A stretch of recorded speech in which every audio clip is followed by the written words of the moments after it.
Bom, pessoal, então a partir de agora a gente está gravando. Ah, vamos aqui para a segunda parte da aula de hoje, em que nós vamos efetivamente aqui agora entender como é a parte de verificação de tombamento de deslizamento. Tá? Então, essa parte aqui nós vamos fazer a verificação do tombamento. Aí na seguinte a gente faz a, a deslizamento. Então vamos lá.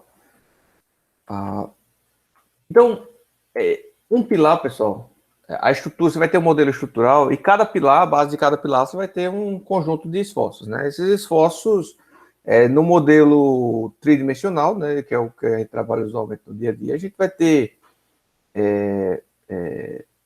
geralmente, três esforços, né, que seria basicamente FZ, FX e FY, tá? Esse cara aqui é o que a gente vai chamar de esforço normal, tá? É o esforço que é o principal, geralmente, tá? Geralmente esse é o principal, mas nem sempre. E esses caras são esforços laterais, tá? Laterais, transversais, qualquer termo aí que você queira utilizar.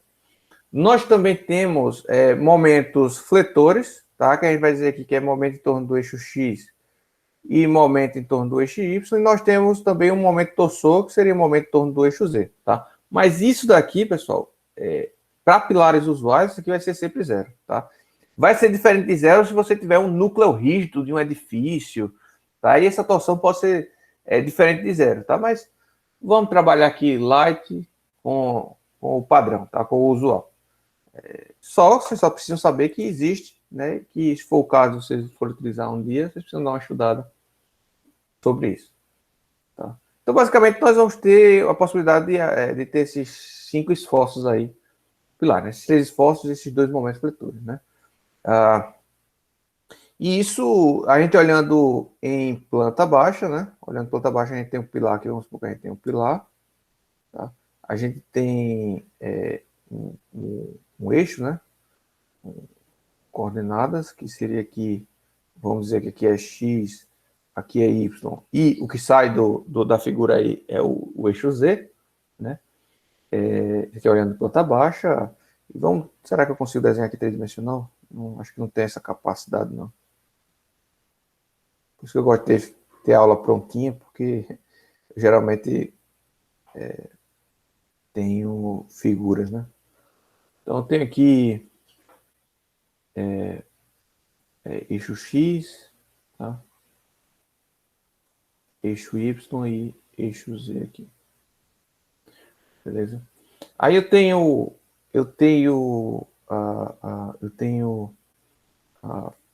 basicamente a força normal, né? FZ. Eu tenho aqui nessa direção FX e tenho nessa outra direção aqui FY, tá? Geralmente essa FZ é de compressão, né? Por isso que eu já botei aqui para baixo. Então, geralmente ela é negativa, né? Para baixo.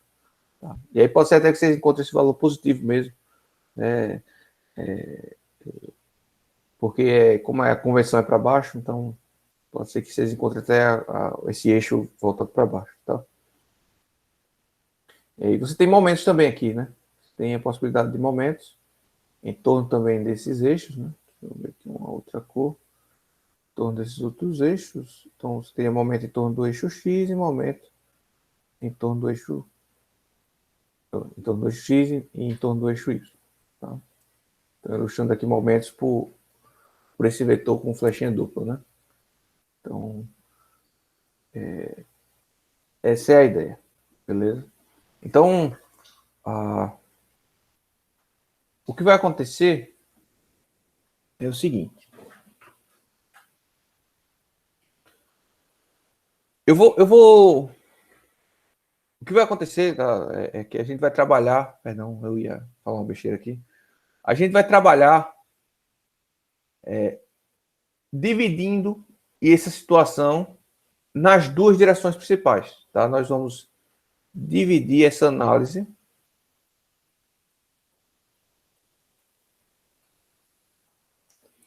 nas duas direções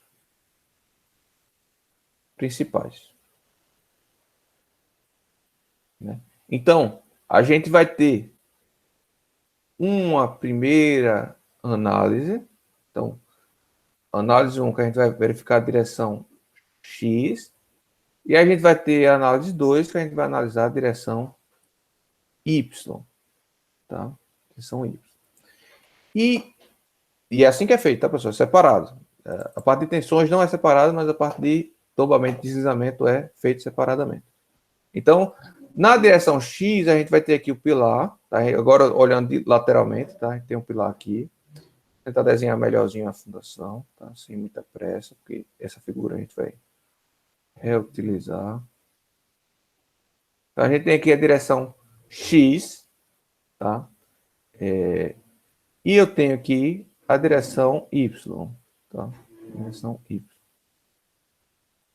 As dimensões da sapata em uma direção e outra não precisam ser iguais, a sapata pode ser retangular, ou seja, com dimensões diferentes. Ficou muito ruim esse sapato, né? Eu vou tentar desenhar bonitinho aqui, tá, pessoal? Porque como eu vou desenhar por cima, vou melhorar isso também. Eu vou desenhar com linhas.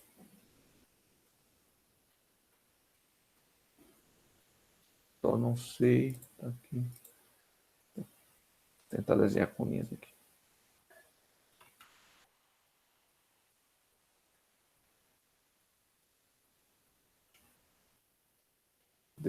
Seria mais eficiente desenhar no CAD isso daqui, né? Na verdade. Vou pegar. Professor, aproveitando, por que é que ela fica nesse formato aí? E não numa base retangular somente?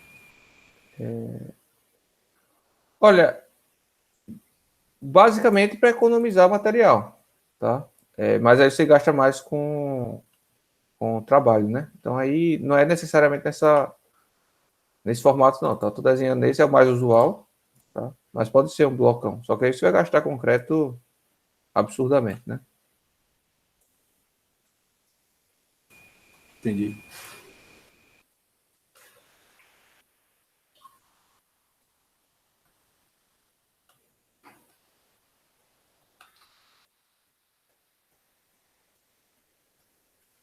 Tá vendo?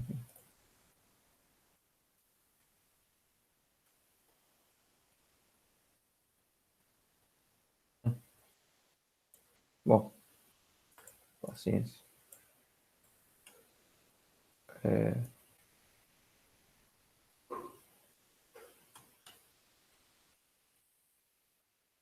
Foi situação, tá?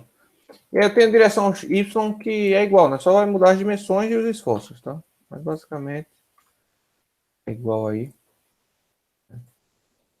Ah.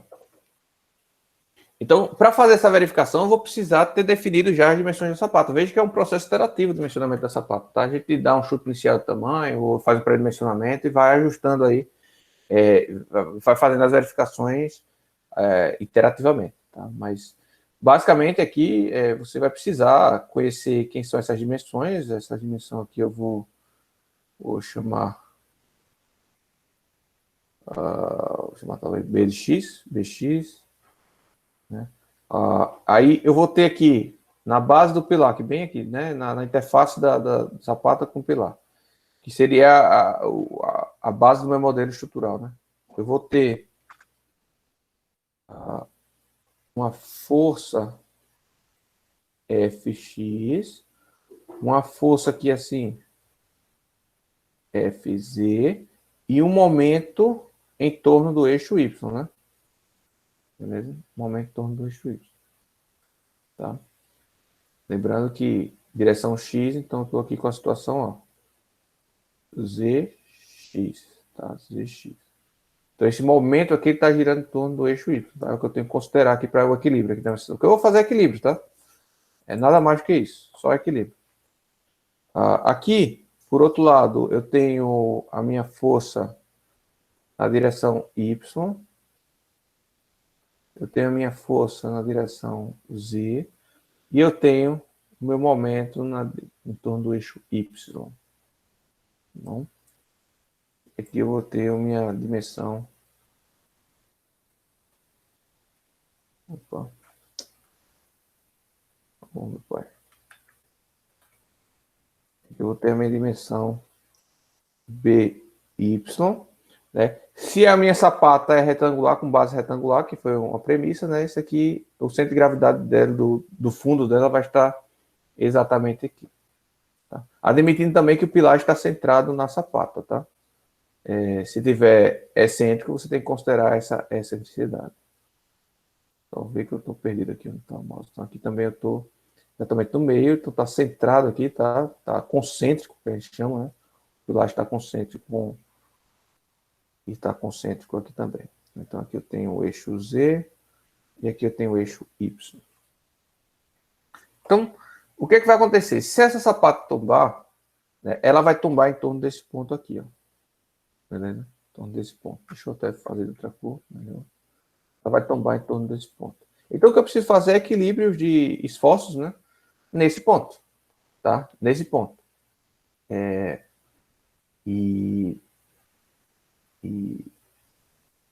E aí achar o meu momento de tombamento, que a gente chama, né? E como é que a gente vai fazer isso, pessoal? Vê, se essa minha altura aqui é H, né? Tem isso também, precisaria ter já definido quem é H, para total H, tá? Então, o momento que Fx causa nesse ponto seria Fx vezes H. Vocês concordam comigo? Fx vezes H é o momento que ele causa aqui nesse ponto, né? E o Fz? O Fz vai causar um momento agora no sentido inverso, tá? Ou seja, o Fz trabalha como equilíbrio. Para o tombamento, quanto maior o Fz em relação ao Fx, melhor. Tá? Então, veja que a tendência do Fz nesse meu ponto aqui vai ser de equilíbrio, de manter essa parte no lugar. Tá? Então, vai ser menos Fz vezes, qual é o braço de alavanca? Vai ser essa distância aqui, que é Bx dividido por 2. Tá? Então, multiplicado por Bx dividido por 2, tá? E aí, mais um momento propriamente dito, né? Mais um momento y, que aí eu posso transportar para qualquer ponto. Né? Esse é o que a gente chama de momento de tombamento. Tá? Momento de tombamento. Momento de tombamento.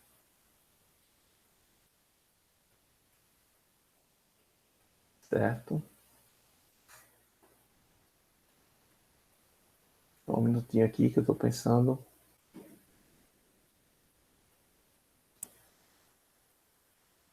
Como é que eu vou explicar para vocês isso daqui, sem confundir?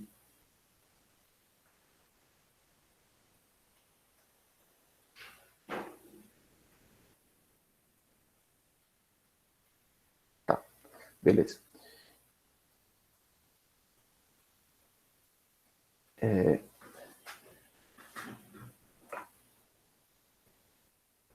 Não, na verdade não. Deixa eu pensar mais aqui.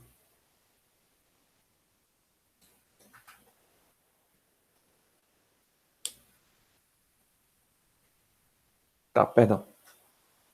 Perdão. Vou confundir vocês se eu usar isso aqui. Tá? O meu equilíbrio, meu somatório de momentos, né, é igual a isso, e para estar em equilíbrio tem que estar igual a zero. Né? Mas o que acontece? Como eu tenho uma parcela equilibradora e uma parcela desequilibradora, eu vou separar em dois momentos aqui. Tá? Eu vou separar no momento de tombamento, que vai ser só parte desestabilizadora, ou seja, Fx vezes H mais My, se esse My aqui for no mesmo sentido de Fx, tá? Vale destacar isso. Eu estou admitindo aqui que o Fx está causando o momento na mesma direção do My. Isso daqui poderia ser diferente, tá? Isso aqui poderia ser diferente. Poderia ser o oposto, inclusive, tá? Então, eu vou botar até um asterisco aqui, tá? Se tiver na direção do Fx. E eu vou ter um momento de equilíbrio, tá? Que eu vou dizer que é o Fz multiplicado por Bx sobre 2, mais o My, e aqui eu vou botar dois asteriscos, que é caso o My esteja na direção do FZ.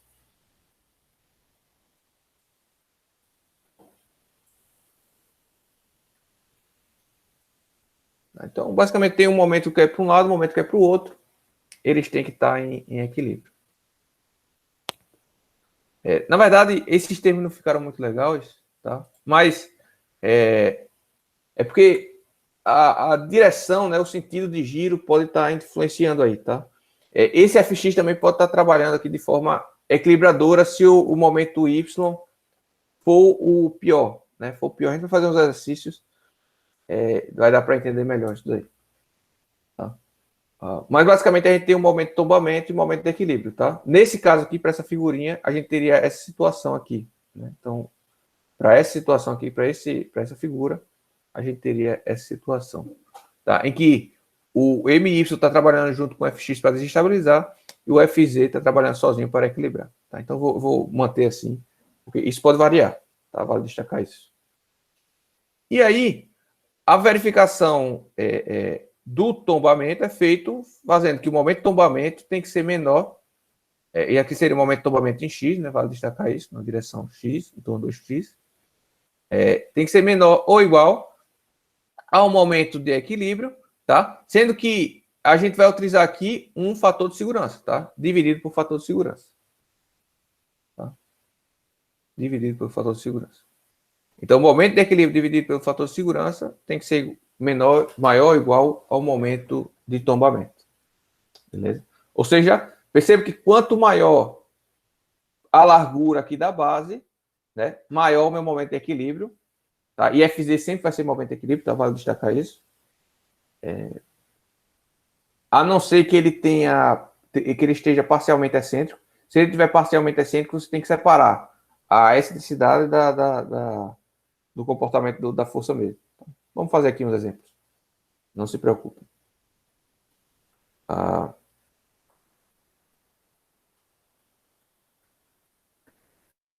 E aí, esse fator de segurança a norma não diz, tá? Esse especificamente para tombamento a norma não diz. Eu utilizo, tá? Confesso que eu preciso até avaliar mais. Eu utilizo 1,5. Tá? Eu utilizo 1,5. Eu tenho que estudar mais disso aí para trazer uma referência melhor. Eu não sei, eu não me lembro de onde eu tirei esse 1,5. Foi de alguma referência, eu preciso buscar, tá? Eu trago para vocês na próxima aula, beleza? Mas outra forma de avaliar é o seguinte: o momento de tombamento, perdão, o momento de equilíbrio dividido pelo momento de tombamento tem que ser maior ou igual a 1,5. Tá? Tem que ser maior ou igual a 1,5. E pode fazer assim também. Então, basicamente é equilíbrio. Então, da mesma forma que a gente faz aqui na direção X, a gente faria aqui também na direção Y. Né? Eu posso ter Fx igual a zero, posso ter Fx negativa, se o Fx fosse negativo, ele entraria aqui no momento de equilíbrio. Né? Caso MY fosse preponderante, tá? Então a gente tem que avaliar o que é favorável e o que é desfavorável. Se a gente estiver trabalhando com métodos de estados limites, o que é de equilíbrio, o que é favorável, você tem que considerar sempre um gama favorável, tá? Um gama G favorável, ou seja, tem que considerar sempre um, né? Só no máximo. Beleza? Mas admitindo que a tensão é admissível, a gente ignora isso e trabalha com... Eu estou trabalhando aqui com um fator admissível, fator de segurança de 1,5. Beleza? E aí faria a mesma coisa, exatamente a mesma coisa, não vou repetir aqui para direção X, direção Y. Então, vamos fazer aqui uns exemplos. Né? Tá, vamos fazer aqui alguns exemplos.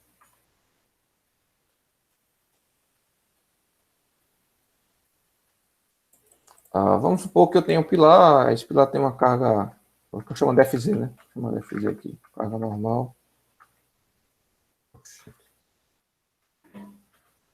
FZ, vamos dizer que tem aí 1000 kilonewtons. Vamos dizer que eu tenho uma força X, tá?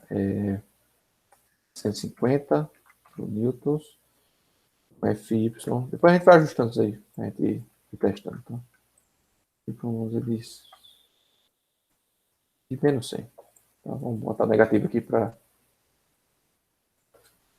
Eu tenho um MX, tá, de 200, acho que vai estar muito alto aqui, depois a gente vai ajustando. 100 km vezes metro. Vou botar até embaixo aqui para não confundir. Tem um MY de... Tá, os dois iguais aí, por enquanto. Então, analisando na direção X, tá? E supondo que meu pilar está centrado, tá concêntrico da minha fundação.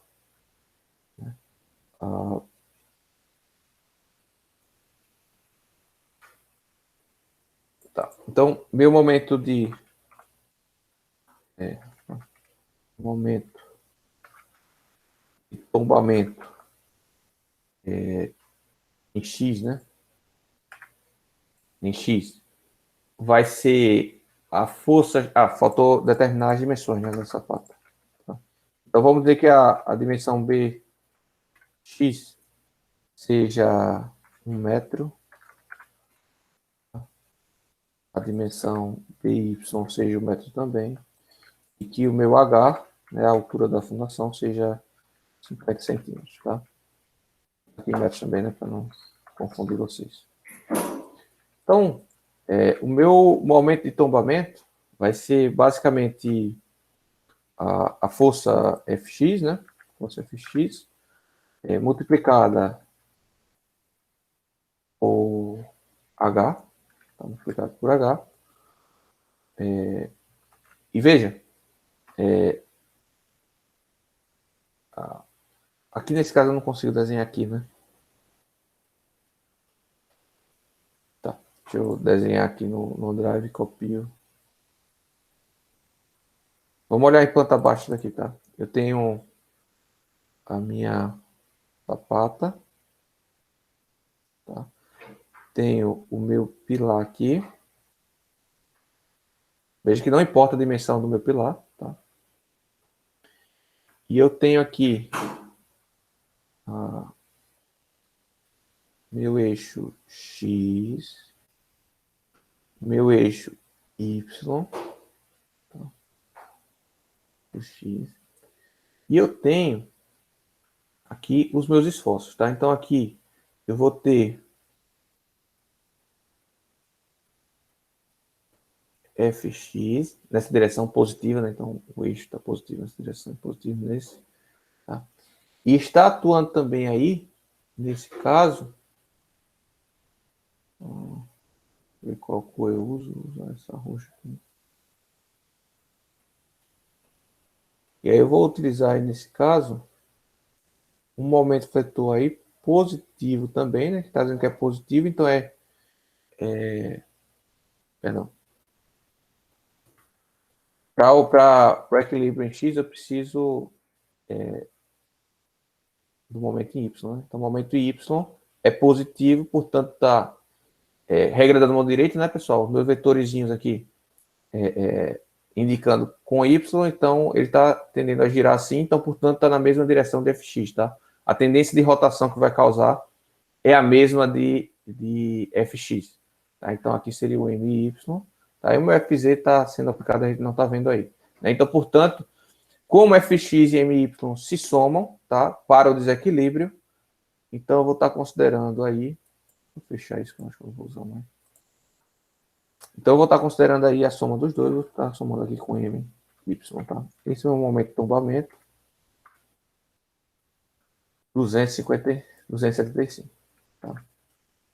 Já o meu momento de equilíbrio só vai contar com o meu Fz, né? Multiplicado por Bx dividido por 2.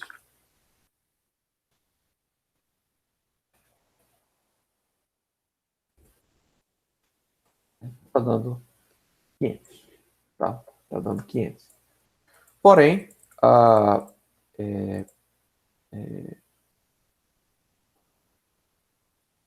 eu quero um fator de segurança, né?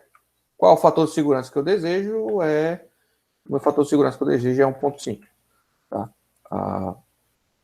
E efetivamente o que está ocorrendo é que Não tá 1.5. Deve estar 1.5, né? Na verdade. Tá 1.5. Tá mais que 1.5. A minha relação está 1.8. Então, portanto, o meu equilíbrio aqui está 80% superior que o meu momento de tombamento. Então, portanto, está segura, tá? Considerando o meu fator de segurança de 1.5. Aí vamos fazer um pouco diferente aqui no FY, eu já fiz, né? O sinal está negativo aqui. O sinal está negativo no FY.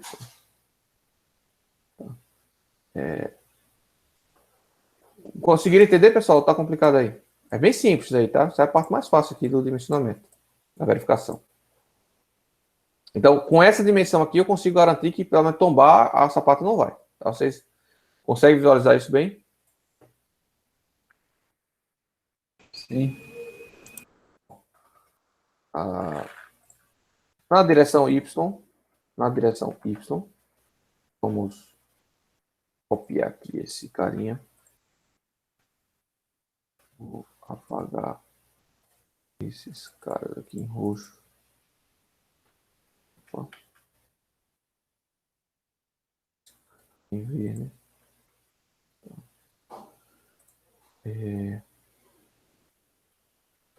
Na direção Y, tá? O tombamento da direção Y eu vou considerar aqui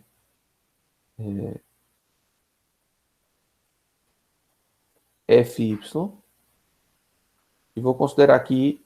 Só que FY está na direção negativa, né? Então, portanto, eu desenhei errado, já comecei errado desenhando. Portanto, FY está aplicada assim, tá? Então, a tendência de giro vai ser assim, né, pessoal? Tá? E o meu momento fletor em torno do eixo X está positivo. Então, portanto, ele vai estar com as setinhas indicadas para essa direção. E pela regra da mão direita, então, portanto, ele vai estar no mesmo sentido. Eu queria fazer o oposto. Então vamos dizer que o momento também seja negativo aí. Vamos dizer que o momento também seja negativo e eu ajusto lá. Então vamos dizer que o momento aqui seja negativo. Ah, professor, como é que a gente sabe se é negativo ou se é positivo? A estrutura que vai dizer. Tá? A estrutura que vai dizer. Tem que dar um sistema de coordenado para a gente. Tá?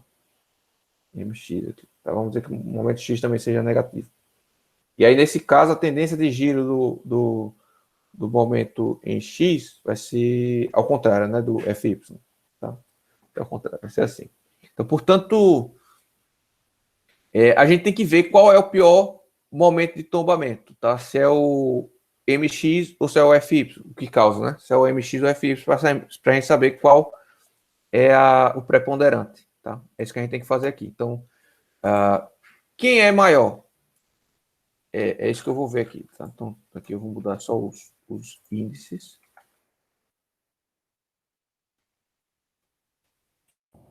Aqui. Quem é maior? FY vezes H ou MX?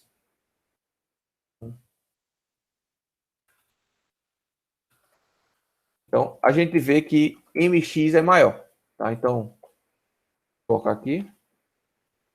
MX é preponderante como tombador. Tá? Portanto, quem tende a tombar aqui vai ser MX e o FY vai, na verdade, ajudar. Né? Vai ajudar. Então, eu tenho que considerar aqui que FY não é mais tombamento, é momento agora de equilíbrio. É momento de equilíbrio. Só que aqui eu tenho que considerar em módulo, tá? Para destacar isso. Em módulo, eu tenho que considerar em módulo. Porque ele está ajudando, né? Então aqui é BY, é o momento de equilíbrio em Y. Então, eu tenho uma ajuda, o FY está ajudando a equilibrar esse meu momento. E o momento tombador vai ser apenas o MX. Então, o momento tombador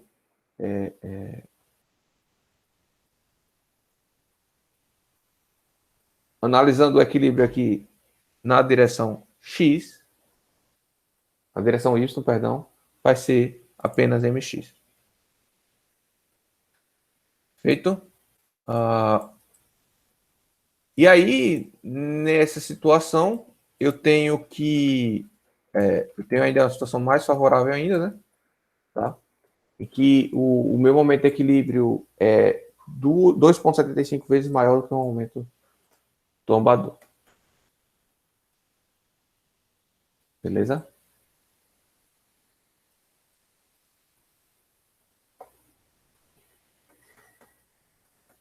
Perfeito, pessoal?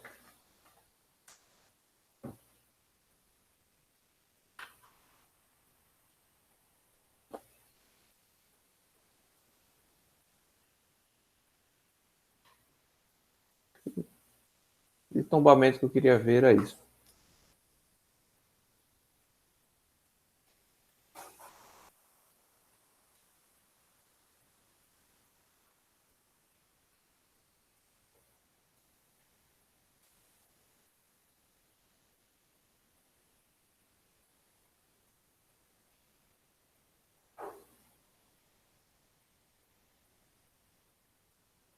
Tá.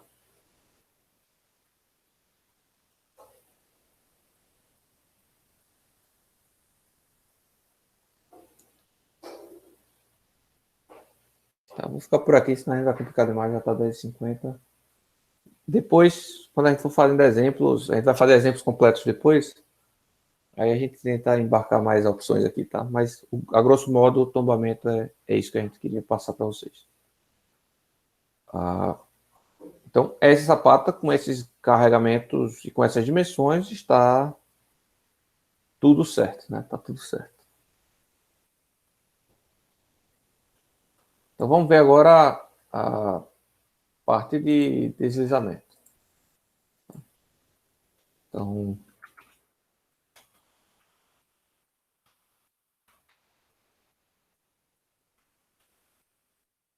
aqui faltou essa, né?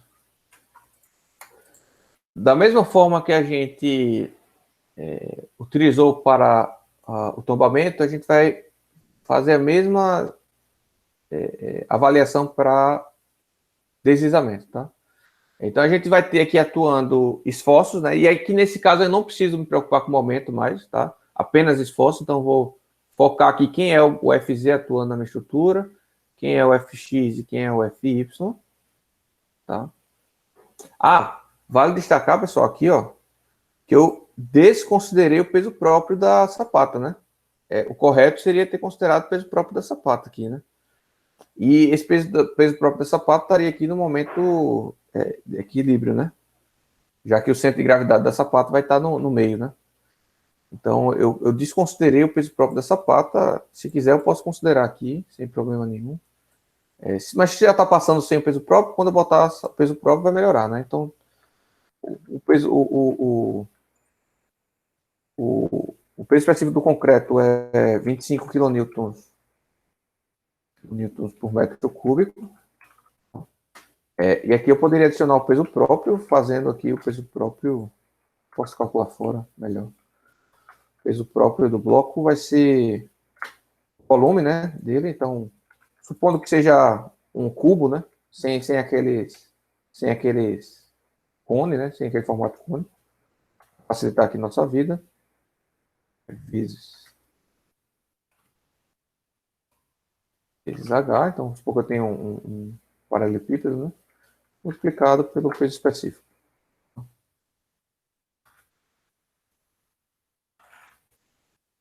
Então, aí 12,5 que é insignificante, né? Tá? É insignificante, mas eu posso considerar aqui, com certeza. Somar já que é multiplicado pelo mesmo. Nem sempre é, tá, pessoal? Você tem que ter cuidado aí. Aumenta aí um pouquinho.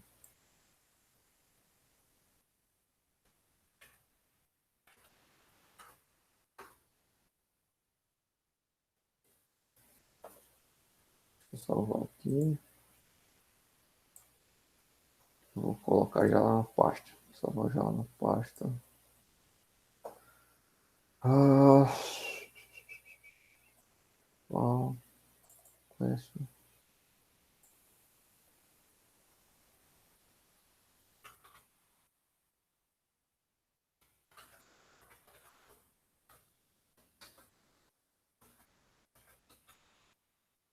Lembra de salvar aqui em PDF, tá?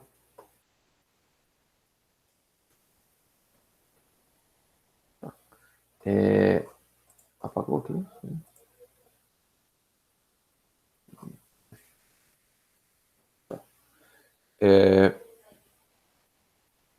Ok. E eu não preciso mais de momento agora. Agora o que eu vou analisar é o seguinte.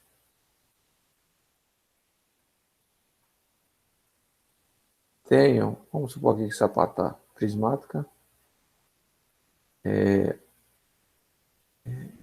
Então eu tenho uma carga normal aqui. E tenho FZ, FX ou FY, né? Vou botar aqui já. Vai ser a mesma figura, não vou desenhar duas vezes. Não. Então, aqui transforma o momento, tudo, mas equivale equivale aqui, né, a eu transportar tudo para a base. Eu posso transportar esses esforços todos para a base, né? Já que a gente está considerando esse sapato como rígido. Então, na base aqui eu vou ter uma força de atrito, tá? Entre a sapata e o solo, um atrito entre sapata e solo. Tá? E eu posso ter aqui um empuxo passivo. Tá? Um empuxo passivo se essa minha fundação estiver enterrada, né? Se a minha fundação estiver enterrada.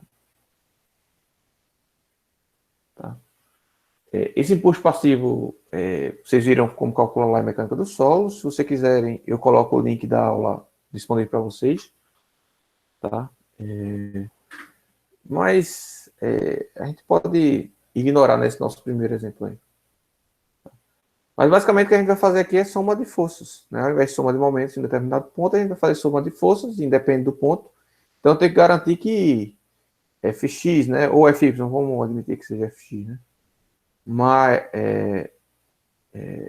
menos o empuxo e menos a força de atrito vai ser igual a zero, né? Isso aqui para entrar em equilíbrio.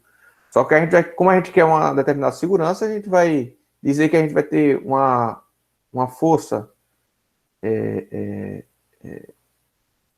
não sei como chamar aqui, para falar a verdade, vou chamar de força solicitante, tá? Que vai ser o Fx ou o Fy, e a gente vai ter aqui uma força resistente, vamos dizer assim, que seria a força do atrito mais um impulso passivo, né?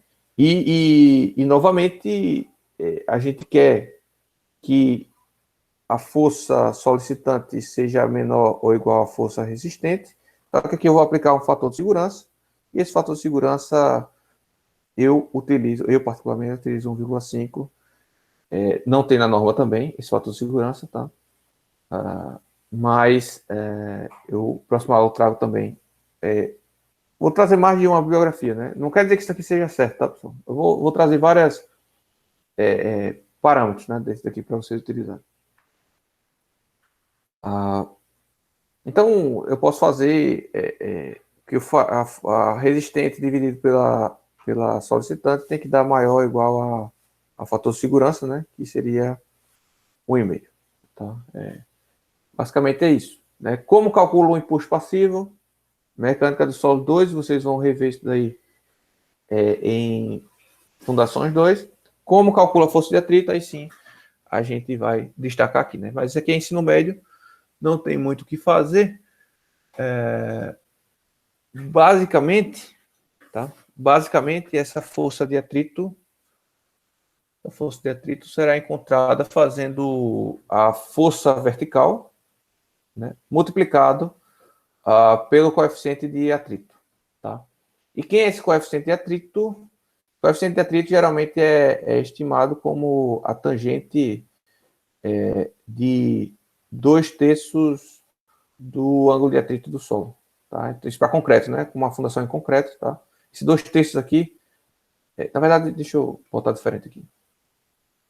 Eu, sapata, não desconheço a sapata que seja de outro material, mas vamos imaginar que existe, né? Eu vou chamar aqui, vai ser tangente desse ângulo aqui, né?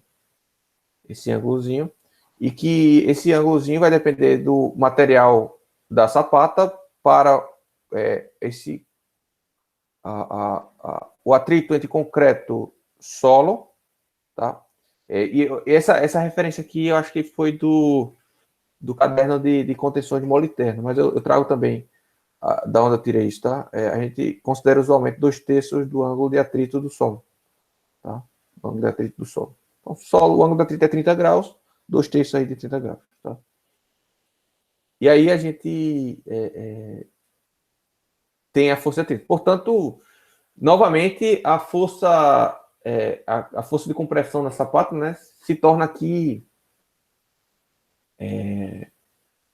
uma ajuda, né, favorável, tá? Essa carga aqui é favorável, porque quanto maior essa carga FZ, maior a força de atrito, então, portanto, maior a resistência ao deslizamento.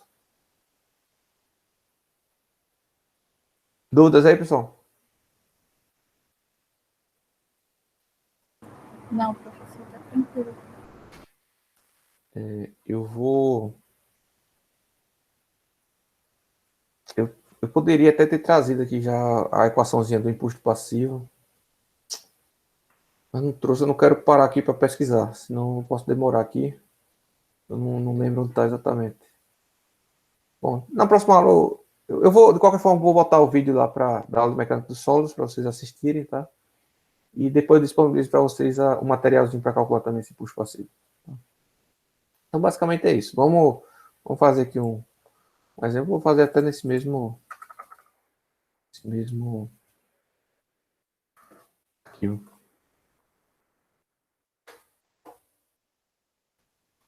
Na verdade, eu vou salvar como.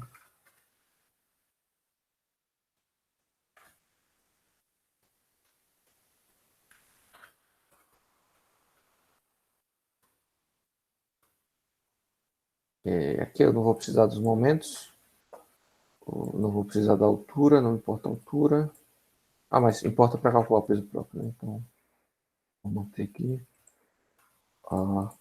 Ok.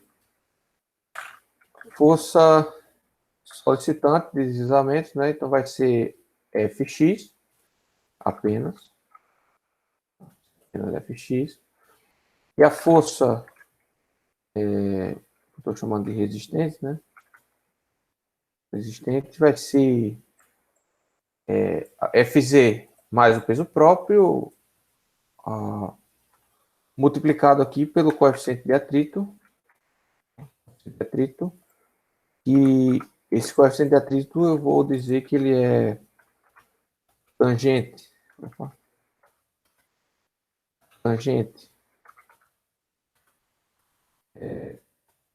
do ângulo, aquele ângulo, né? Vou fazer como a gente usou lá certinho. É um φ diferente, né? E também, mas é um φ diferente. E esse ângulo φ,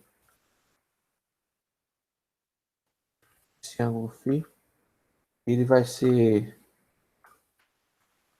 2/3 do ângulo de atrito, beleza? Do solo. Deixa eu botar aqui solo. E esse ângulo de atrito do solo, vamos dizer que eu tenho os ensaios, que eu saiba qual tipo de solo é, quão compacto ele é, e estimo esse ângulo de atrito como 130 graus. 30 graus. E então eu consigo calcular meu coeficiente de atrito, vai ser 36, né? 0,36, 36%, né? Então a minha força de atrito, né? Tá aí. Eu estou desconsiderando impulso passivo, tá? Vamos supor que o impulso passivo aqui nesse caso seja 0. Então eu vou colocar aqui em texto. Impulso passivo desconsiderado.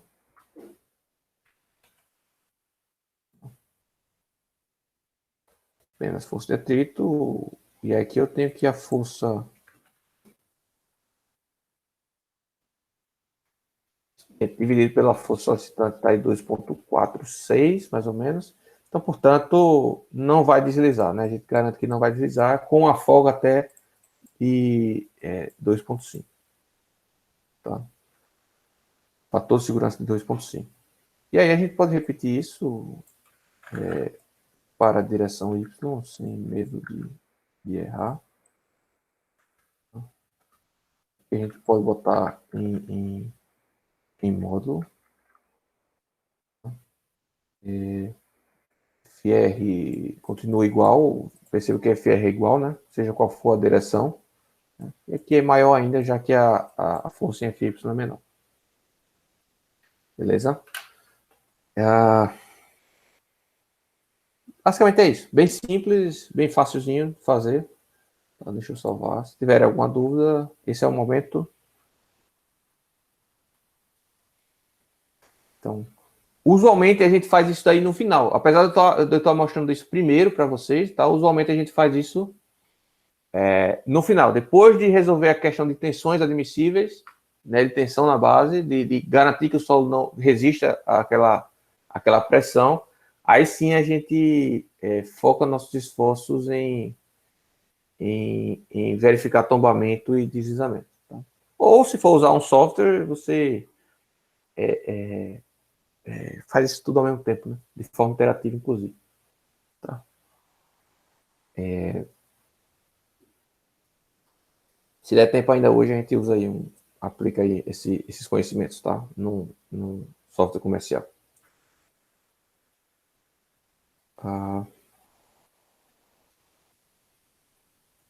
Podemos seguir?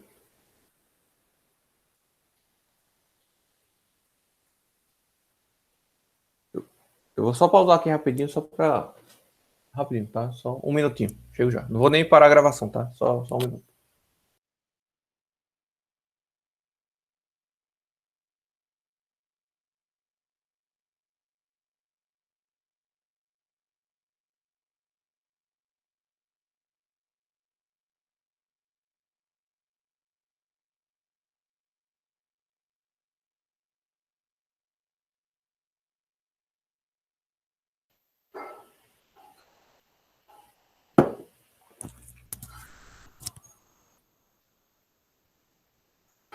Vamos lá.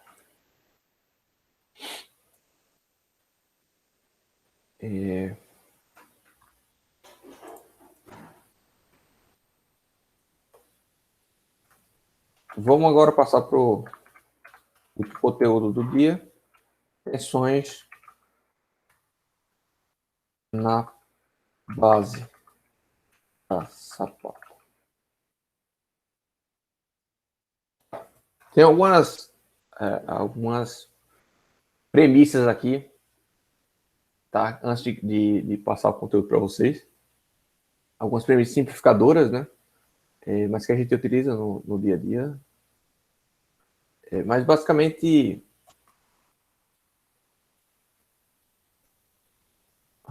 interessante.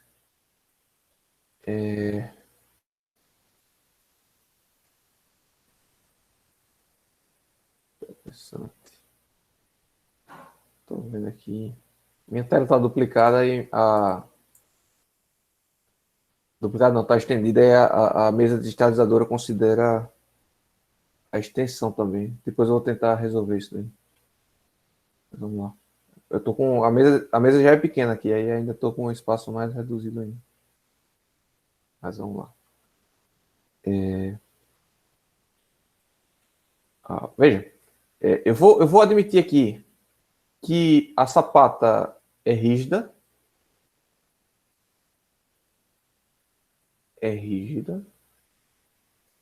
E por que eu preciso admitir que a sapata é rígida? Porque eu preciso pressupor que a altura da sapata, ou que a sapata é rígida o suficiente para que essa minha força aqui concentrada, por exemplo, tá, consiga se distribuir uniformemente aqui na base. Tá? Então, eu preciso transformar essa carga aplicada, né, no topo da sapata, ou na base do pilar, em pressão, né, ou tensão aqui na base da sapata. Tá? E eu preciso garantir que essa sapata seja rígida o suficiente para que essas tensões se uniformizem, tá? Adequadamente. Beleza? Se a sapata for flexível, o que vai acontecer é o seguinte, vamos pôr uma sapata aqui bem fininha. Quando eu carregar aqui, as minhas tensões, tá? Essa minha sapata vai se deformar. Essa minha sapata vai se deformar.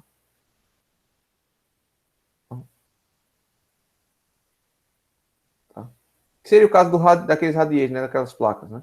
E o que acontece é que esse trecho de solo aqui vai estar com um nível de tensão e esse trecho aqui mais longe da sapata, mais afastado da sapata, vai ter uma tensão menor. Tá? Eu não vou ter um diagrama de tensões distribuído. Tá? Isso é o que vai acontecer. E aí eu precisaria estar aqui, para a sapata flexível, eu preciso estar fazendo uma análise aqui sobre base elástica, né? Que a gente vai ver isso melhor quando for trabalhar com radier. Tá? Eu vou mostrar aqui um exemplo como fazer isso daí. Tá? Por causa do radier, mas é a mesma ideia aqui, seria a mesma ideia para a sapata. Tá? Desse jeito, se a sapata for flexível, a gente tem que considerar um modelozinho mais complexo que esse que eu vou mostrar para vocês. Então, primeiro caso, primeira situação, sapata é rígida. Tá? Segundo ponto, só serve para sapatas retangulares, né? Que eu já tinha falado aqui para vocês. Mas volto a repetir. Tá bom?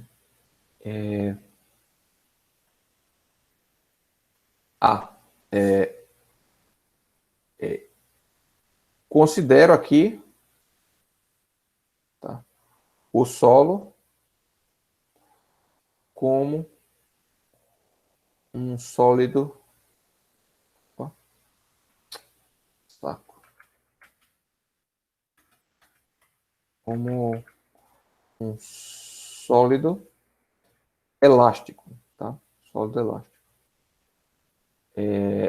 Ou seja, para isso ocorrer aqui, mesmo nesse caso, qualquer um dos dois casos aqui que eu falei, eu estou considerando isso aqui como uma mola, né? Então, portanto, perfeitamente elástico, né? A mesma coisa que quando a gente fizer o modelo simplificado para sapatas rígidas, a gente está considerando que o solo não tem características de um sólido elástico, tá? Veja que mesmo que eu tenha uma sapata rígida, é comprovado experimentalmente, isso daí, inclusive, que se eu tenho, mesmo que eu tenha uma carga centrada perfeita aqui, tá?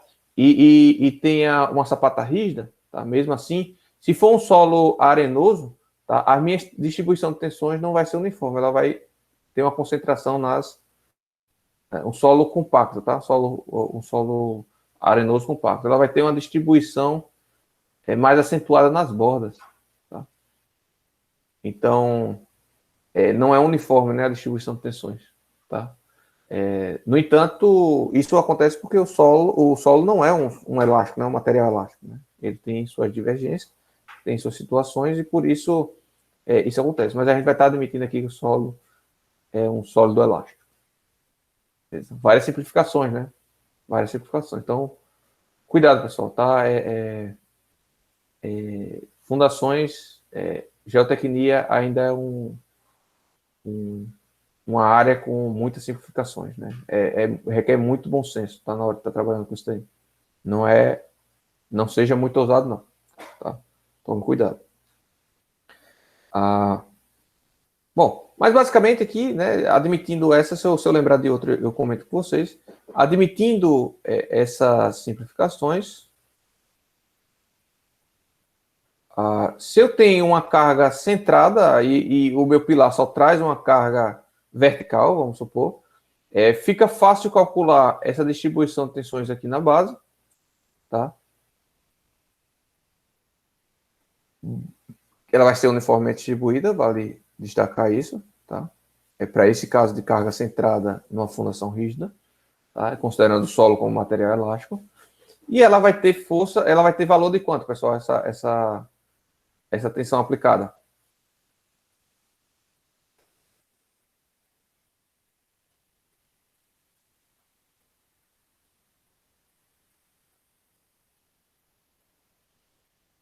Mecânica dos sólidos básicos, pessoal. E 2, eu acho.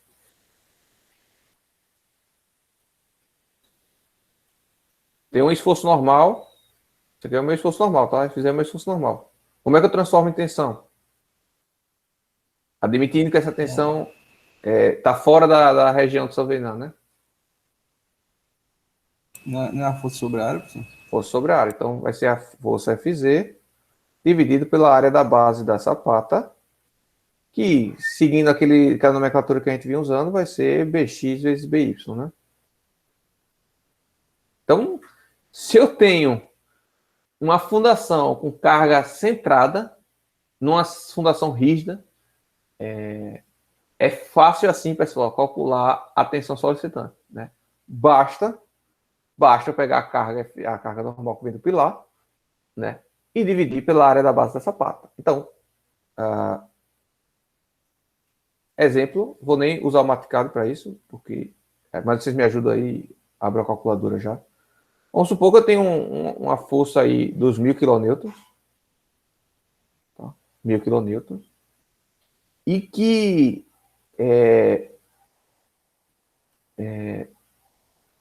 eu tenho aí uma dimensão 1 metro, Px, e dimensão By, 1 metro. Né? Na verdade, não vai precisar nem de calculadora. Né? Então, a minha tensão Z vai ser 1000 dividido por 1 vezes 1. Né? Então, portanto, vai ser 1000 kN por metro quadrado. 1000 kN por metro quadrado. Essa tensão eu gosto de trabalhar em quilograma-força por centímetro quadrado, tá? Quilograma-força por centímetro quadrado. Então, para converter isso para quilograma, eu tenho que multiplicar por 100 e dividir por 10.000. Multiplicar por 100 e dividir por 10.000, ou seja, eu tenho que dividir isso por 10. Né? Correto? Então, eu tenho que multiplicar por 100. Deixa eu ver aqui. 1000 vezes 100 dividido por 10.000. Eu tenho que multiplicar por 100. Ou dividir por 100. Então, isso aqui vai ser igual a 10 kg força por centímetro quadrado. Eu tenho uma noção melhor, tá? O ideal é trabalhar no SI, mas é que eu tenho uma noção melhor aqui com quilograma por centímetro quadrado. Uma ordem de grandeza melhor. Eu trabalho assim no dia a dia. O ideal, apesar de tudo, é trabalhar no SI, tá? Em kilopascal. Agora, vamos supor que a minha tensão admissível, que a gente vai aprender a calcular no próximo curso, seja 2. Seja 2 kg força por centímetro quadrado.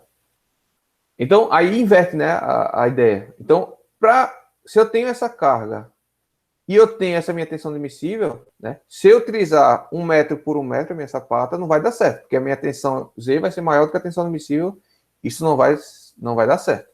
Tá? Então, o que é que eu preciso fazer? Eu preciso achar novas dimensões, tá? Supondo que a sapata é quadrada, tá? Agora vou limitar ainda mais, ao invés de retangular, vou supor que é quadrada essa sapata.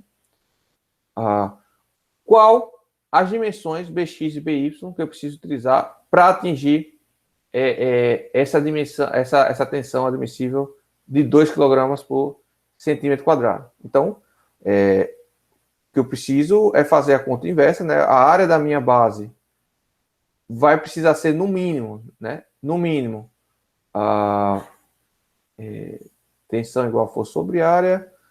A área vai ser igual a força sobre a tensão admissível.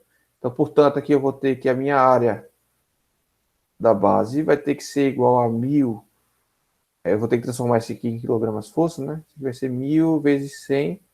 Tá? Então, vai ser igual a 100.000 quilograma força por nada, né? Por nada.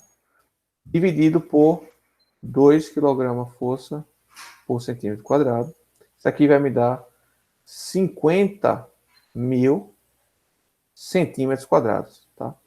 Isso daqui, fazendo raiz, né? Admitindo que é uma sapata quadrada, então vai ser 50.000 dividido por... Dividido não, né? 50.000 raiz de 50.000.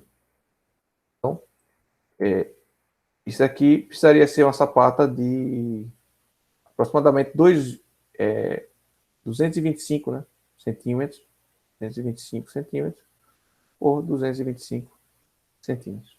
Tá? Então, a sapata quadrada 225 centímetros. Então, aqui BX e aqui BY. É difícil, pessoal, isso aí? Muito fácil, né? Se fosse assim, tudo era as mil maravilhas. Alguém tem dúvida, pessoal, de como fazer isso aí? Seja no processo indo ou no processo voltando?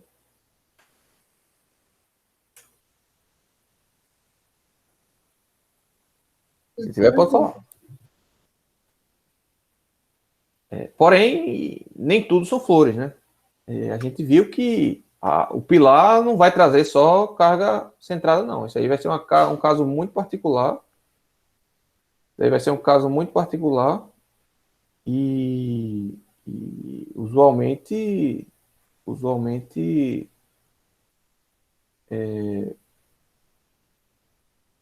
não vai ocorrer assim, não, tá? Já adianto para vocês já de cara que não é tão simples assim a coisa.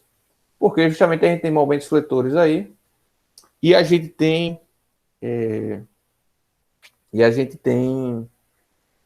a,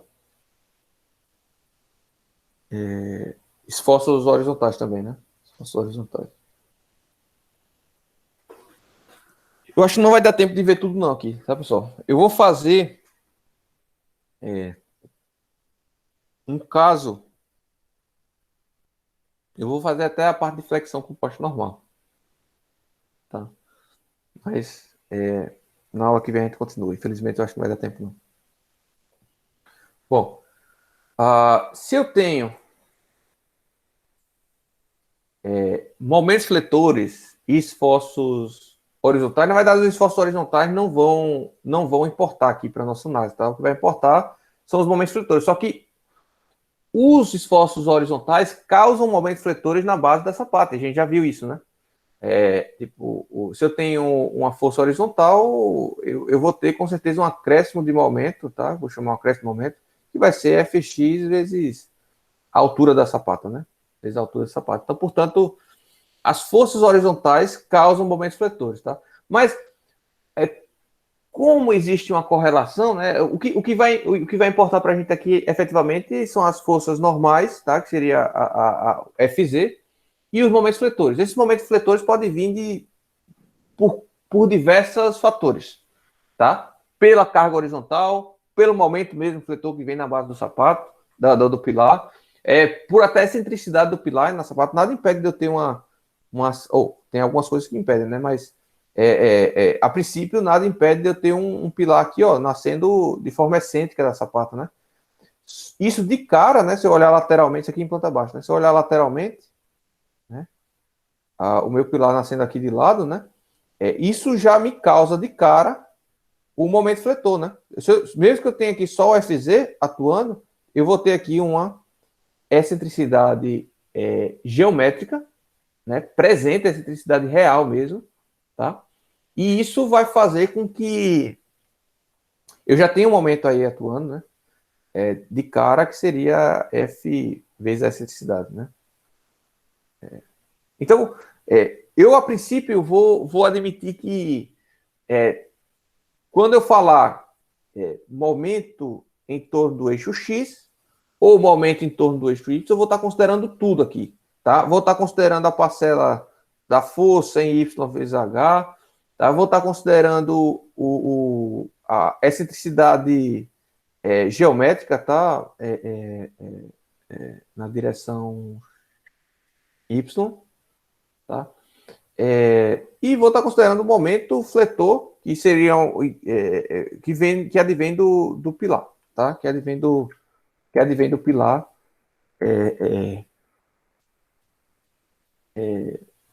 pelo modelo estrutural, tá? Então, quando eu estiver considerando aqui eu vou considerar que vou chamar isso aqui de linha, tá? Ok. Acho que deu para entender, né? Então, a princípio, vou estar considerando assim, tá? Que esse momento aqui engloba todas essas partes, então vou estar trabalhando apenas com força em Z, momento em torno do eixo X e momento em torno do eixo Y, né? Lembrando que esses momentos aqui podem vir de diversos fatores, tá? Pode vir de diversos fatores. E aí, nessa situação, né, a gente tem aí uma flexão. Se a gente tem esforço normal e momentos fletores atuando nos dois eixos, né, ou melhor dizendo, momento fletor resultante fora dos eixos principais de inércia, a gente tem o que a gente chama de flexão composta oblíqua, né?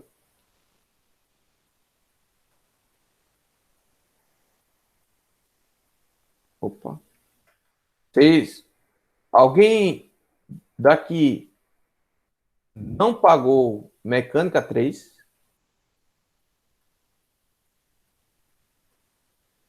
Mecânica dos sólidos 3? Pagando agora, professor. Bom, então, se você está pagando agora, provavelmente vocês não viram falar não de flexão composta oblíqua, né? Ou já viram? Ainda não. Ainda não. Então, a gente vai precisar aqui, pessoal. Inclusive, isso daí foi uma questão que a gente pediu para ajustar nos pré-requisitos, né? Que um pré-requisito de fundações seja a mecânica dos sólidos 3, né? Isso aqui é fundamental. Sem isso aqui, a gente não tem como avançar.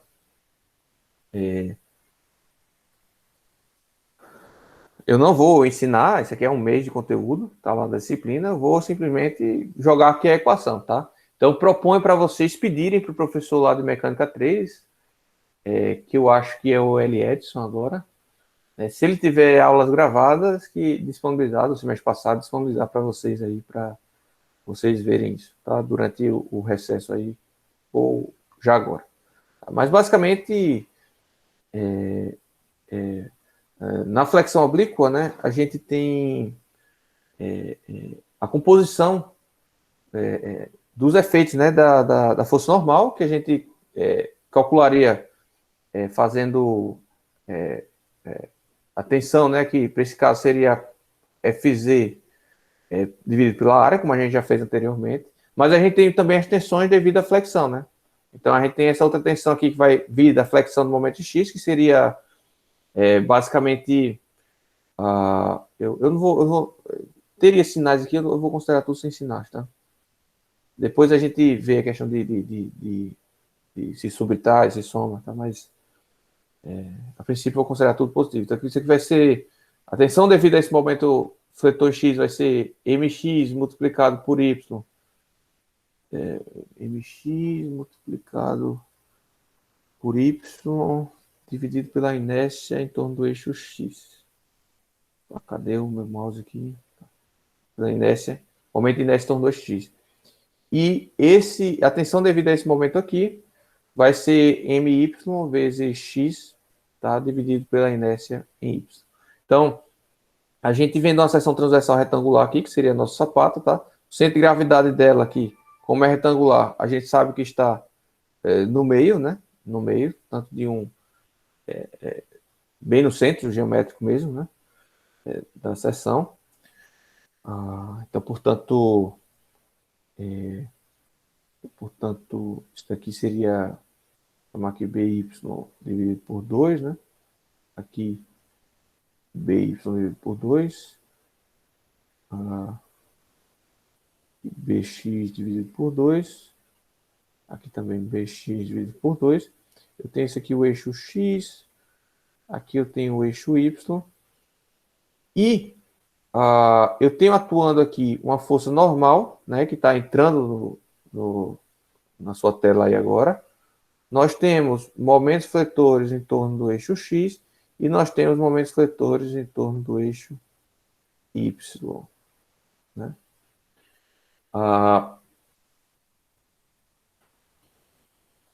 E aí,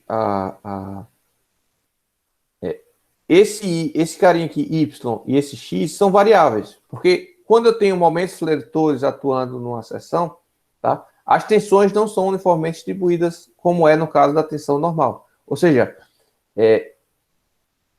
o meu Y0, considerando que o meu Y0 é aqui no eixo X, tá? No eixo X, meu Y0 aqui, e é positivo para cima, então o meu Y pode ser qualquer valor entre 0 Perdão, entre menos BY dividido por 2 e mais BY dividido por 2. Então, Y vai estar entre menos BY dividido por 2 e mais BY dividido por 2. Tá? Então, se eu quero saber a tensão nesse ponto aqui, tá? Nessa aresta, então eu vou utilizar Y igual a menos BY sobre 2. Se eu quero saber a tensão nessa outra aresta aqui, eu vou utilizar Y mais BY sobre 2. Estão compreendendo, pessoal, a ideia? Mesma coisa é o X. O X vai ser 0 em cima do eixo Y, vai ser positivo para a direita e negativo para a esquerda. Então, portanto, ele vai estar limitado geometricamente, né, fisicamente, a menos BX sobre 2 e BX sobre 2. Tá? E, então, para calcular a tensão devido ao momento Y, eu dependo de X. Para calcular a tensão devido ao momento em torno do eixo X, eu dependo de Y, da posição em torno da posição Y. Tá? Para calcular a tensão devido à força normal, eu não preciso de nada. Ela é uniforme, né? Ela é constante em toda a seção. No entanto, se eu estou calculando uma flexão composta oblíqua, para a flexão composta oblíqua, o que eu vou fazer nada mais é que a superposição de todos esses efeitos aí. Então, a minha tensão vai ser esforço normal dividido pela área, mais momento X vezes Y dividido pela inércia em torno do eixo X, mais momento Y vezes X dividido pela inércia em Y. Beleza? Então, para calcular a tensão em uma flexão oblíqua, ou seja, no elemento com esforço normal e momentos fletores em torno dos dois eixos, eu tenho que usar essa equaçãozinha aí para calcular as tensões normais. Tá? Então, para calcular as tensões normais na base do nosso sapato, a gente não faria diferente. Vai utilizar essa equaçãozinha aí. Quem pagou mecânica de sólidos 3? Se lembrou aí dessa equação? Sim. Bom, essa equação aqui só é válida para... como é que eu digo para vocês? É porque na minha cabeça já tem a conclusão final, tá?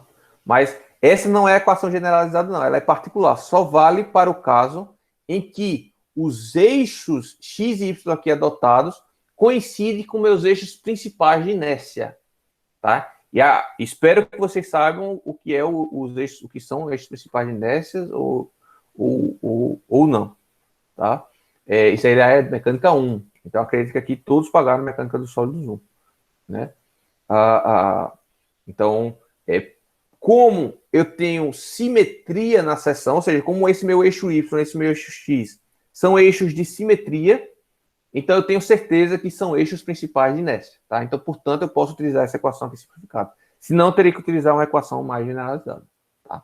Ou converter todos os meus esforços para os meus eixos principais de inércia. Tá? Vale destacar isso. Isso daqui só é válido se X e Y forem inércias em torno dos eixos principais. Bom, basicamente é isso.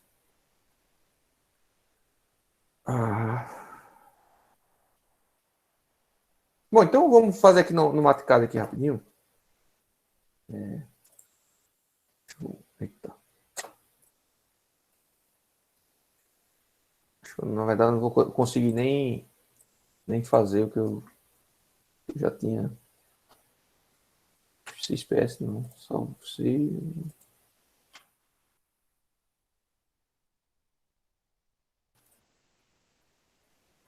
Tá, exemplo, flexão composta. Vou nem botar oblíqua, porque aqui a gente vai brincar, vai fazer oblíqua, vai fazer reta. Vocês vão entender o porquê desses nomes. Deixa eu fechar aqui, eu não vou precisar mais. Agora eu não separo mais em direções, tá, pessoal? Tudo trabalha junto, tudo trabalha em conjunto. Vou precisar dos momentos que eu tinha pagado, né? Eu vou ignorar forças em X aqui por enquanto, tá? Forças horizontais. Depois a gente junta tudo, tá? Lembrando que esses momentos em X e Y aqui que eu vou estar colocando, supostamente já englobo tudo isso. O que eu vou botar aqui será 1 newton vezes metro.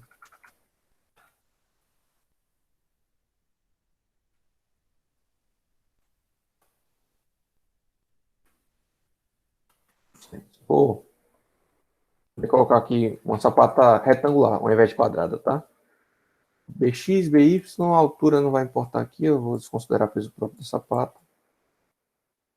Essas informações, tá? Então, eu preciso calcular aqui primeiro as propriedades geométricas, né? A área vai ser BX vezes BY.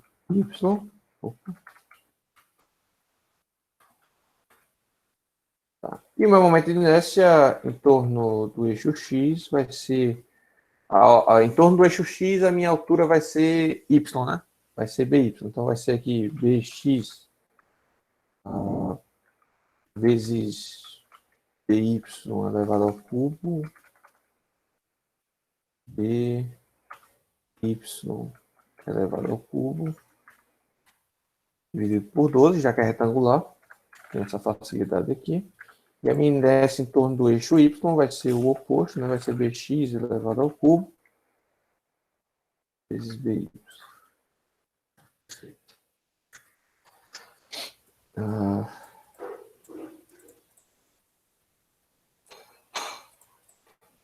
E aí, agora sim, eu consigo calcular a tensão facilmente. A tensão vai ser em função de x e de y, tá? Vou deixar aqui já em função de x e de y. E vai ser Fz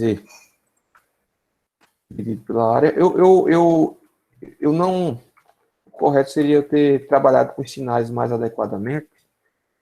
Tá? Mas deixa eu só dar uma pensada aqui para vocês não se confundirem, tá? Se eu estou aqui com a flexão positiva em torno do eixo X e o Y negativo, vou ter tensão negativa. Beleza, então tá certinho aí. MY X positivo vai me dar... precisaria, no caso do MY aqui, eu precisaria colocar negativo na equação, tá? Eu preciso colocar negativo aqui na equação. Então, MX... Só gastando sinais. Tá? Pra, vezes Y dividido pela inércia em torno do eixo X menos MY vezes X dividido por Y. É a nossa equaçãozinha. Não tem resultado para isso porque eu não defini quem era X e quem era Y, tá? Então vamos definir aqui quem é X e quem é Y.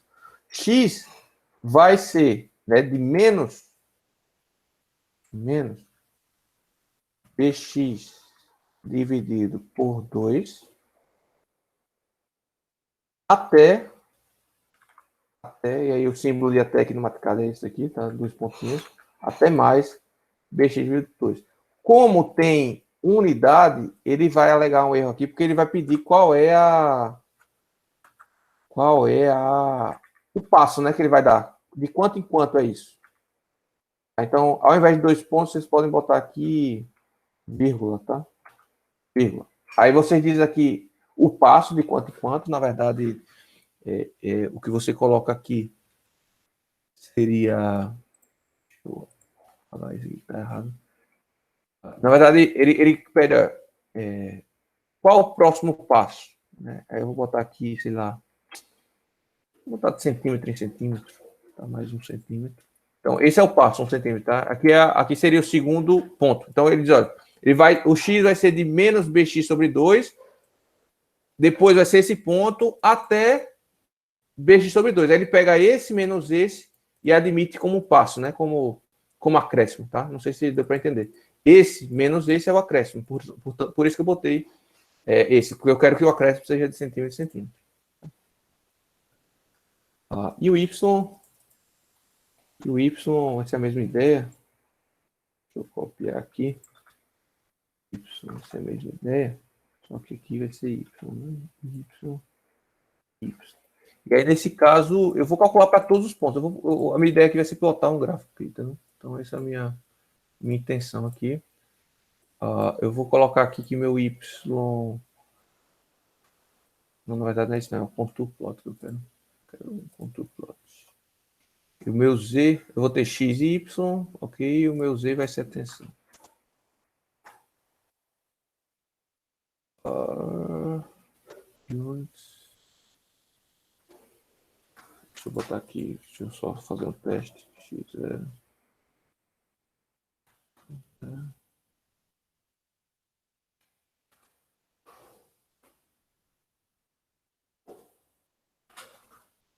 Esse como é que faz, ó? Ah, deixa eu...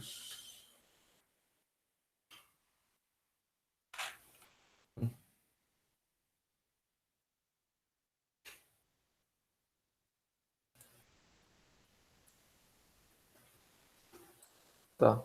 Tensão em Z vai ser...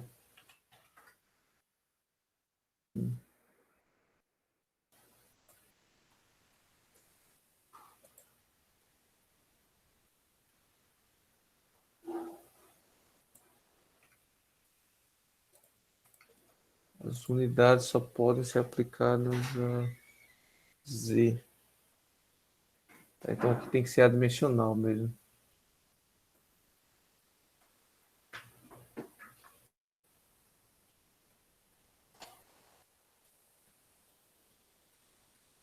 Mas eu já apliquei com dimensões, né?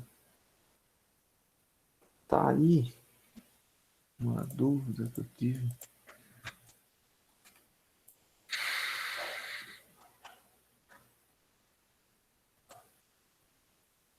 Acho que esse ano nunca mais usei esse.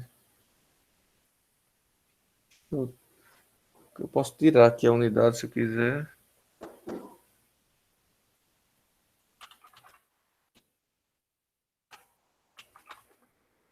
A unidade desse roda.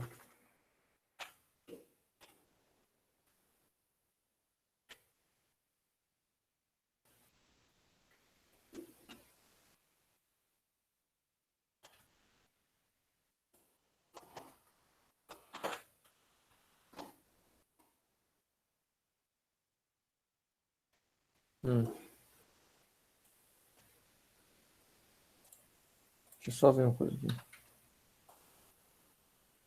Tá, ele tá indo de menos 50 até mais 50. Então tá certo. De 1 em 1. Px. Py. Y. De menos 75 até mais 75. Beleza, então tá certo também. Tá pegando de menos. Agora...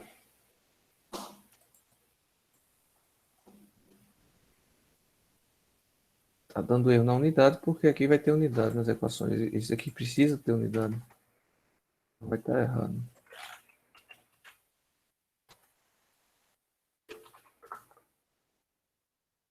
É quilopascal, mas ele não tá nem chegando aí. Ele não tá nem chegando aí. Ele adapta, tá? Se o erro foi esse, ele adapta. Ele bota, ele força o metro. Ah, deixa eu calcular. Deixa eu ver a tensão aqui.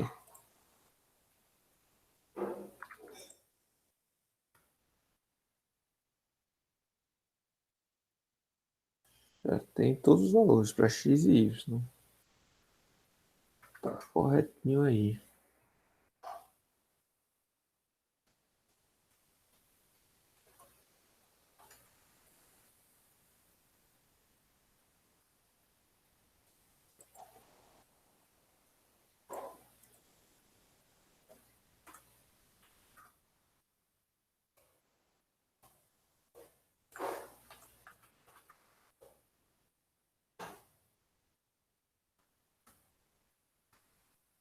Poxa, já fiz isso tantas vezes, esqueci agora, não é possível.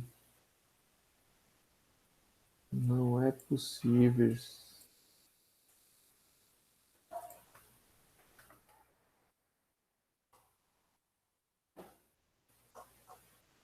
Tantas vezes. Logo ao vivo aqui. Ah, deixa eu pensar aqui. Viu?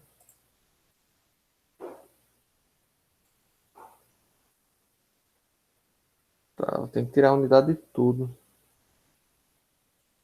Tem que tirar a unidade de tudo. Inclusive das áreas aqui. Vamos lá, né? Vamos testar. Se eu tirar, eu acho que funciona. Se tirar a unidade de tudo agora. Era para funcionar com unidade isso aqui, né?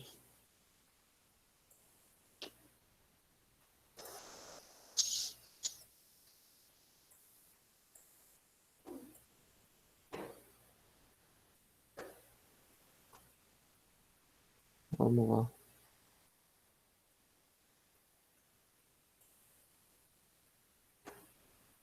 Tá, deixa eu testar uma coisa aqui.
Assim, já sei o que é.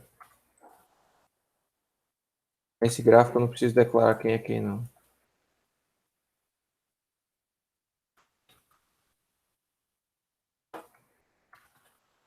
É isso. Beleza. Tá vendo que ele adapta aqui? Ah, descobri. Depois de muito trabalho. Não preciso declarar da onde vai até onde vai. Aqui eu vou declarar da onde vai até onde vai por aqui, ó. Tá, por aqui. Então ele vai até de menos 0,75 até 0,75. Na verdade, como eu estou fazendo em centímetros, né? Vai até 75. Isso aqui.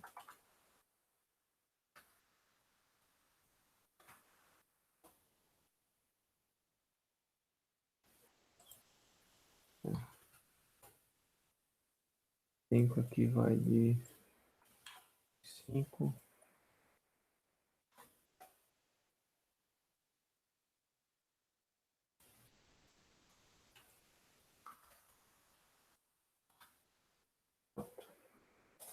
Aqui o X é 50, né? O Y é 75. Então aqui é 50.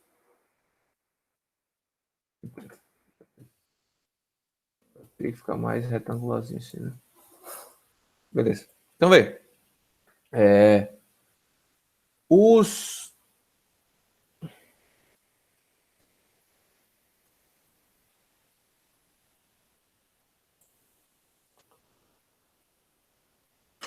A minha sapata, vamos supor que isso aqui seja a base da minha sapata, tá? O 00 é o meu centro, né?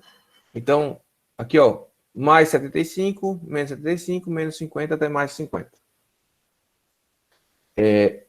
Vê que o meu momento fletor aqui, ambos estão positivos, né? Como momentos estão ambos positivos, no caso do momento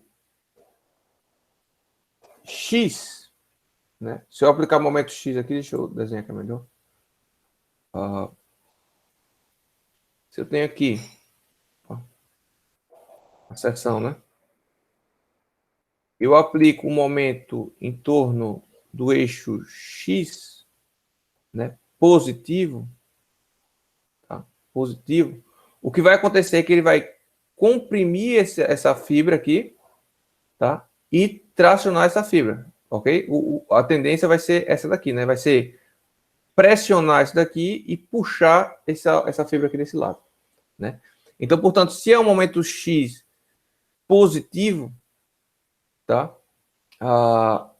Então, essa região aqui tende a estar mais comprimida. Então, portanto, tá aqui, ó, o azulzinho aqui é compressão, tá? Então, deixa eu até zerar. Eu vou zerar aqui o momento em torno do eixo Y, tá? Para vocês entenderem melhor. Vê. Então, só estou atuando no momento em torno do X, tá? Então, portanto, essa região aqui está... deixa eu só ver aqui...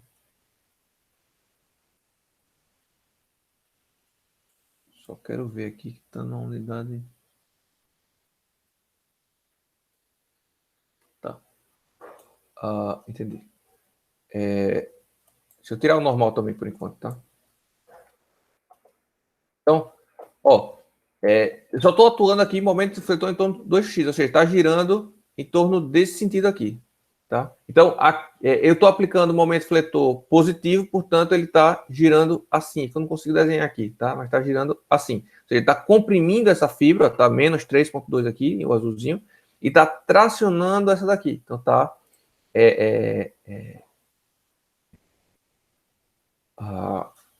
puxando isso aqui. Então, nessa equação, inclusive, eu tenho que colocar isso aqui, né, menos 1.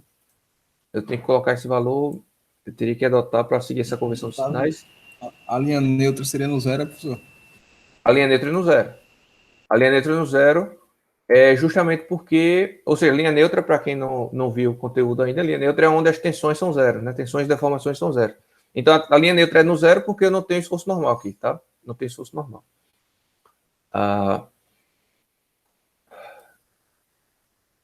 Se eu coloco o esforço normal, né, eu vou colocar o esforço normal negativo, que é o mais comum, né, de compressão, tá? O que é que vai acontecer? Vê que tudo agora está comprimido, tá? Porque tá pequeno aqui. Tá tudo comprimido, ó. Do azul ao vermelho tá comprimido, tá? Ó, menos 2,7, menos 9,9. Aqui o 10 tá no mesmo ordem de grandeza. Tá? Então, comprimido. Ou seja, minha linha neutra saiu da seção. Tá? Eu não tenho linha neutra cortando a seção. Por quê? Porque aqui eu estou trabalhando na flexão composta. Tá? E a flexão composta faz isso, pessoal. Se o meu esforço normal for muito maior que o momento fletor, eu não tenho nenhum trecho com... a minha linha neutra sai da seção, né? Então, se eu colocar aqui um valor menor, por exemplo, menos 500, o que vai acontecer é o seguinte, olha, a minha linha neutra está por aqui, ó, 0, né? Então, portanto, a minha linha neutra deve estar justamente aqui, ó, bem próximo aqui, dessa região, tá? Então, ela entrou. Quando eu diminuí a minha carga normal, o efeito da minha normal, deu mais notoriedade, entre aspas, ao momento fletor, tá? Se eu aplico o momento fletor em outra direção também, tá? O que acontece? Agora não é mais uma flexão composta reta, tá? Antes era uma flexão composta reta. Por que reta? Porque justamente a flexão só se dava em torno de um dos eixos principais. Aqui a flexão está se dando em um eixo resultante entre os eixos principais, né? E aí a gente chama isso aqui de flexão oblíqua, né? Então, portanto, aqui nesse caso que a gente tem esforço normal, momento fletor nas duas direções, a gente tem uma flexão composta e oblíqua, tá? Se eu não tivesse esforço normal, se o meu esforço normal fosse 0, tá? A minha linha neutra, ó, passa a ser essa diagonal aqui, tá? Central, beleza? E as minhas tensões máximas estariam nesses dois, máximas e mínimas estariam nesses dois vértices aqui, tá? Estariam nesses dois vértices. Então, o que acontece, no entanto, né, que a gente vai ver isso aí na próxima aula. Infelizmente já está meio-dia aí, a fome já bateu. Próxima aula eu vou tentar começar mais cedo, tá, pessoal? Porque eu estou preparando a aula, toda vez eu estou acordando agora de madrugada para finalizar, sabe? O conteúdo, dar uma revisada, né? Já que é a primeira vez que eu estou dando. Pelo menos para alinhar a sequência. Só que veja, no caso de uma sapata, a gente não quer que a linha neutra cruze a seção. Não pode a linha neutra cruzar a seção. Por quê? Porque, na verdade, eu não tenho tensões de tração na base da sapata. A gente já conversou sobre isso. A sapata não está colada no solo, né? Então, por exemplo, uma situação como essa, em que eu tenho aqui, nessa quina aqui, eu tenho tração, tá? Ou seja, ela está tentando puxar, né? Isso não vai existir na sapata, no contato com o solo, tá? Portanto, se eu tiver uma situação em que eu tenha uma compressão suficiente para tirar a linha neutra da seção, então eu estou mais garantido. Veja que aqui ainda não está, o meu zero, minha linha neutra ainda está passando por aqui. Então eu teria que aumentar ainda mais aqui a carga normal, ou diminuir os momentos, né? Ó, agora está tudo comprimido, tá? Toda a minha seção está comprimida agora.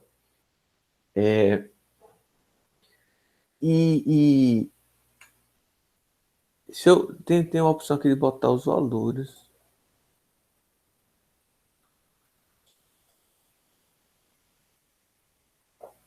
Tu vai gostar, beleza. Não sei se for muito bom, mas. Então tá tudo negativo, tá? Tá tudo comprimido. O que é que eu quero mais falar quanto a isso?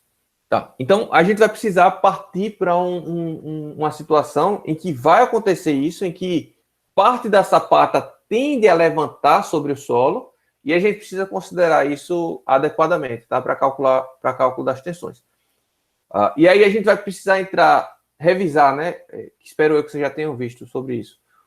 Sobre núcleo central da seção, tá? E a gente não vai estar trabalhando mais com momentos fletores, e sim excentricidade, né? A gente vai sempre estar dividindo esse momento fletor pela carga normal para obter uma excentricidade, tá? Mas na próxima aula a gente vê isso, vamos parando por aqui, tá? A gente viu tombamento, deslizamento e introduziu aqui a parte de flexão composta oblíqua, tá? E flexão composta reta, que a gente vai estar trabalhando na próxima aula, beleza? Então, ficamos por aqui, pessoal, hoje. Disponibilizo de hoje para amanhã, tá? As aulas. Então, até a próxima. Tchau, tchau. Tchau, tchau.